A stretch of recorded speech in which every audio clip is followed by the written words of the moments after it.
Hai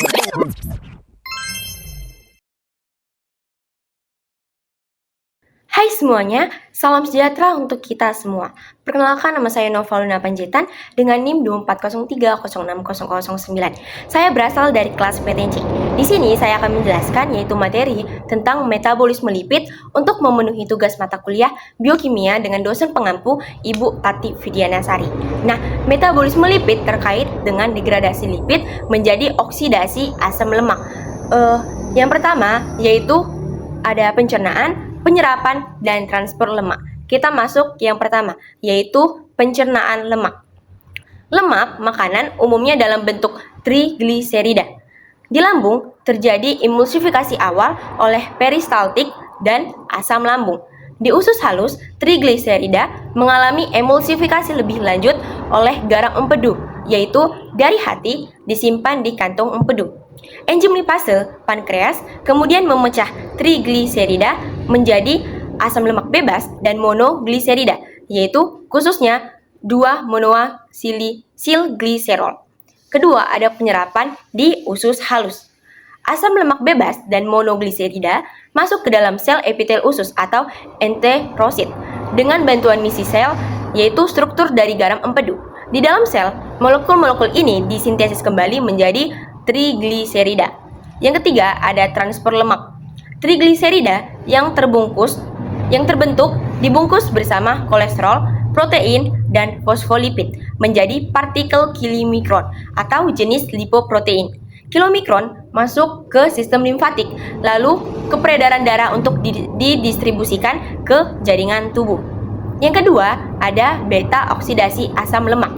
Beta oksidasi adalah jalur utama untuk menghasilkan energi dari asam lemak yang berlangsung di mitokondria. Nah, langkah-langkah beta oksidasi yang pertama ada aktivasi asam lemak yang terjadi di sitoplasma, yaitu asam lemak tambah CoA tambah ATP menghasilkan asil CoA. Katalis oleh asam lemak asil CoA sintetase.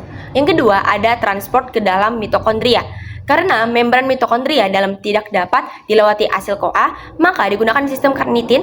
Asil CoA ditransfer ke karnitin, menghasilkan asil karnitin diangkut masuk ke mitokondria oleh transporter karnitin, asil karnitin di dalam mitokondria. Asil karnitin dikembalikan menjadi asil CoA. Selanjutnya ada biosintesis lipid berupa 1. Sintesis asam lemak, yaitu lipogenesis. Sebagian besar sintesis asam lemak terjadi di sitoplasma, sel-sel hepar, dan jaringan adiposa.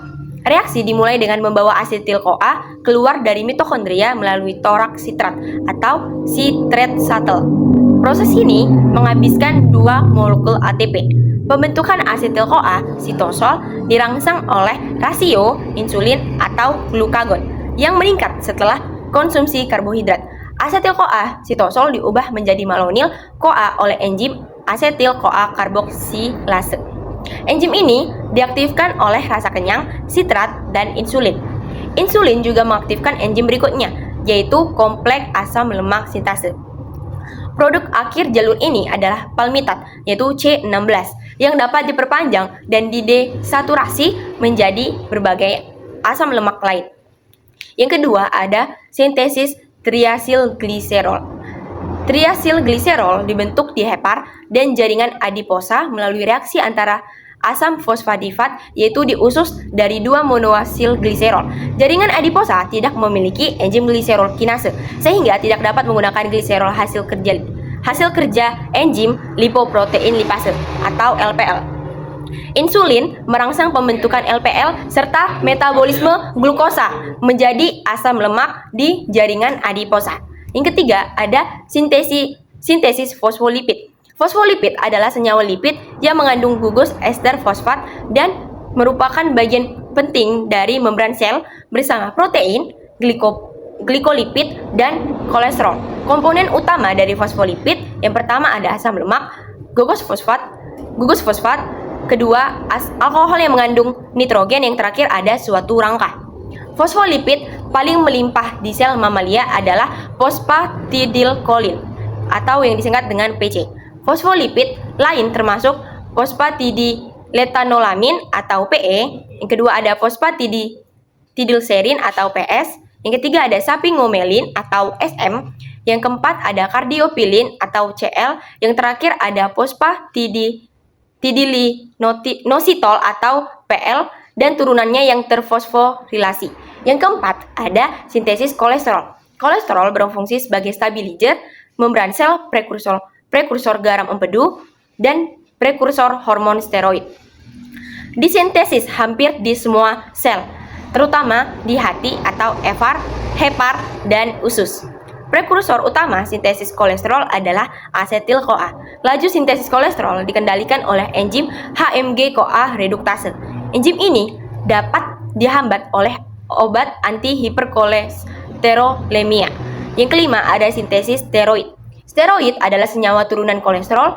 Beberapa jenis hormon steroid yang penting yaitu ada glukokortikoid misalnya kortisol. Yang kedua ada mineralokortikoid atau misalnya aldosteron. Dan terakhir ada hormon seks misalnya testosteron, estrogen, dan progesteron. Sintesis hormon steroid terjadi terutama di kelenjar adrenal yaitu untuk kortisol dan aldosteron, gonad, testin, dan ovarium untuk hormon seks.